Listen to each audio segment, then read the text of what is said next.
rated SPG. Striktong patnubay at gabay ng magulang ang kailangan. Maaaring may masiselang tema, lengguwahe, karahasan, sexual, horror o droga na hindi angkop sa mga bata.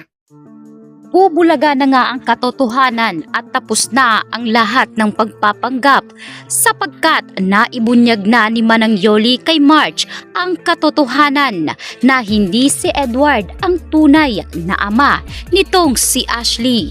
Ibinigay nga ni Manang Yoli ang sobre at dito niya sinabi na ito ang makakatulong sa mga problema nitong si Marge. Sa pagkakataong ito ay agad ngang binulatlat ni Marge ang naturang sobre.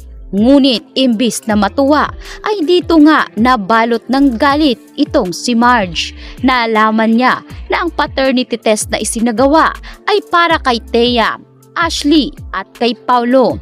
Matapos niyang malaman ng katotohanan ay dali-dali nga siyang pumunta sa prayer meeting na isinagawa pa naman para dito kay Jasmine. Binuhusan lang naman nitong si Marge ng sandamakmak na holy water itong si Thea para magising ito sa katotohanan na malaking kasalanan ang ginawa niya at nitong si Paulo. Ibinunyag na nga ni Marge sa lahat na ang tunay naman ni Ashley ay si Paulo. Kaya naman gulat na gulat itong si Regina na kung saan umaasa pa naman si Regina na maisasaayos na ang lahat pagkatapos ngang magsagawa ng prayer meeting. Sa pagkakataong ito ay nabulaga ang lahat. Hindi makapaniwala si Greg na nalaman nga ni Marge ang katotohanan. Halos nabuhusan ng malamig na tubig ang ulo ni Paulo at hindi niya alam kung ano ang kanyang gagawin. Paulit-ulit na humingi ng tawad si Paulo, subalit huli na. Sa kabilang banda, hindi nga ngayon nagpaawat itong si Marge at dito niya hinampas, pinagulong-gulong itong si Thea.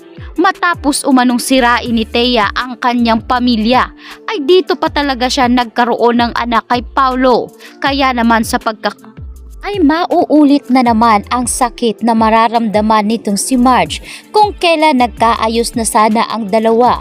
Binigyan nga ng pagkakataon ni Marge itong si Paulo, subalit mauudlot ito. Kaya naman nang malaman na ni Marge ang lahat, ay dito ipinangako ni Marge na hindi niya napatatawarin si Paulo anuman ang mangyari. Ikinagulat naman ni Regina ang mga nalaman niya tungkol kay Marge. Kaya mismong si Yoli nga ang nagsabi at nagbigay ng naturang papel. Kaya naman ang gagalaiti sa galit ngayon si Greg kay Yoli dahil si Yoli ang punot dulo kung bakit nasira ang kanyang pamilya. Sa pagkakataong ito ay wala nang mukha pang maitatago si Yoli. Handa umano siya sa kung anumang parusang ibibigay ng mga Torrecampo.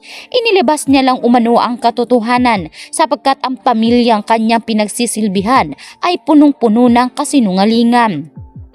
Samantalang dito na nga ngayon magsasagawa ng kasinungalingan si Regina dahil itong si Regina pala ang nagsunog sa pamamahay ng mga Torrecampo.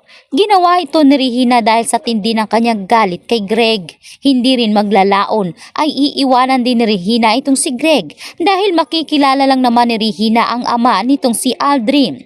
Ang ama nga ni Aldrin ang tunay na ama nitong si Edward dahil dati ngang naging partner nitong si Regina itong ama ni Aldrin. Nagkataon na dumating sa buhay ni Regina itong si Greg sa pag-aakala niyang magiging maganda ang buhay nitong si Regina sa piling ni Greg. Subalit tila isang sumpa ang naging buhay ni Regina matapos niyang i-give up ang ama nitong si Aldrin dahil sa kahirapan at mas pinili nga itong si Greg dahil alam ni Regina kung gaano nga kayaman ang pamilya noon nitong si Greg. Bigo nga si Regina na panindigan ang mga desisyong ito sapagkat dumating sa punto nang makilala na ni Regina ang tunay na ama ni Aldrin ay tila nanumbalik ang mga alaalang iniwan ni Regina na nais niya nang makalimutan. Sa kabilang banda, Hindi nga inaasahan ngayon nitong si Aldrin na may malalaman pa siyang importanteng lihim ng kanyang ama dahil aaminin ngayon nitong si Regina na kapatid ni Aldrin si Edward sa ama. Nagkaroon ng relasyon noon itong si Regina at ang ama ni Aldrin, subalit hindi ito natuloy. Naudlot ito dahil pinili ni Regina na sumama kay Greg dahil na rin sa yaman ng mga Torrecampo.